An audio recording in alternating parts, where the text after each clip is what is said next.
for a successful administration. This is why the UPSC describes a successful executive as one who can delegate all the responsibility, shift all the blame, and appropriate all the things. But I don't give up. I don't have the idea. But you tell us from a past experience. A successful executive or a successful administrator should possess basically two qualities. Number one, he should be absolutely thorough about the job that he is doing. That is technical expertise. In whatever area he is, he should know more than his subordinates about the job that he is supposed to get done out of them. And secondly, I think he should be very good in human relations. That is, in establishing a good working relationship with his subordinates and his superiors and his peers. These two qualities, I think, are the essential qualities of a successful executive. What about leadership? Leadership, I think, is a specific quality which comes in that human relations aspect. That is a general quality which contains a lot of specific factors like leadership, motivation of subordinates, good relations within the office, no acrimony between peers.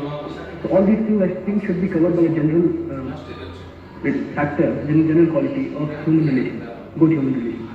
Because a district administrator has got to lead the team, got to be a good leader. Yes, sir. Thank you.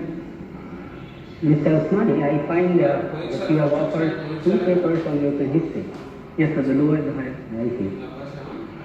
I would just like to put a question or two on this areas that you have studied. What would have been the consequences of a decision to open the second front not on Normandy beach, but in Southeast Europe, in the Balkan area somewhere there? If the second world war, if the second front had been opened in the south of Europe, that is in the Balkans, then the Americans and the British armies would have been able to come across all these countries. Mr. Usmani, I'll take you up from one of the answers you gave to my colleague. Yes, ma'am. You said international law started with the Crimean War and came to be respected after the Crimean War. Can you explain that? Prior to the Crimean War, the character of international law was primarily as a law between Christian nations. It was only after the Crimean War that Turkey was included in the family of nations. And being a non-Christian country, the character of international law became really international after that. What would you say is the position of international law? Can you please elaborate this question? You see, because the general impression is that international law is not respected by the different nations of the world. The question that you're asking is primarily that whether international law is a law at all, or does it have any validity in the contemporary world?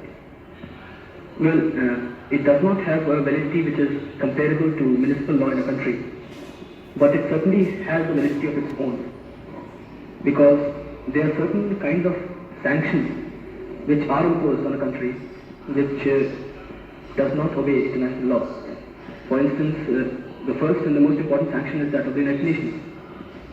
Mr. Usmani, although your first preference is the administrative service, I'm sure you take some interest in international affairs. Yes, I do, sir. What kind of reading do you do? Nothing in particular, but I've been reading the Time, for instance. What particular country you focus your interest in the international field? China, for instance, sir. Yes. What about the Arab world, for instance? I'm interested in that also. Europe, because in November last, a very historic trip was made by President Sadat to Israel. Yes, sir. What kind of significance do you see in that? Could you evaluate for us how do you see that trip of Sadat? So by making the trip, Sadat, in a way, gave de facto recognition to Israel. Not de jure, but de facto recognized that Israel is a country which exists Till then, the Arab world has had more or less negated the existence of Israel. They have not been willing to accept that Israel exists.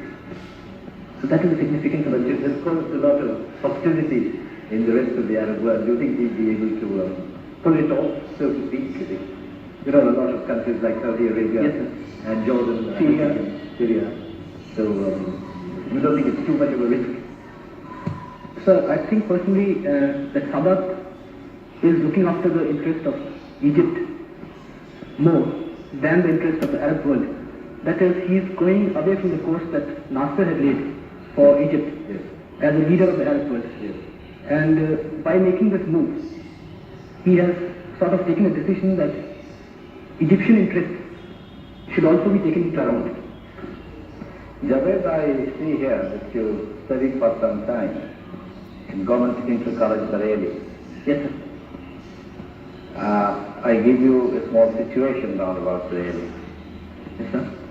Now, supposing you are living in a village between river Ramaganga and Bareilly, and you have qualified for this interview.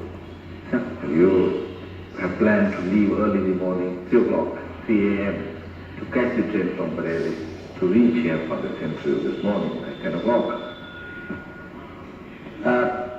When you are getting ready, you see, or you hear long noise from the nearby Bund or river Ramganga, which was in space, and water is gushing towards your village. Your quick appreciation is that the village, which consists of Kachars, population about 1,000, will be washed. You are the eldest son of the village Sarpanch. You have to plan your next plan of action. And I want to see your reaction.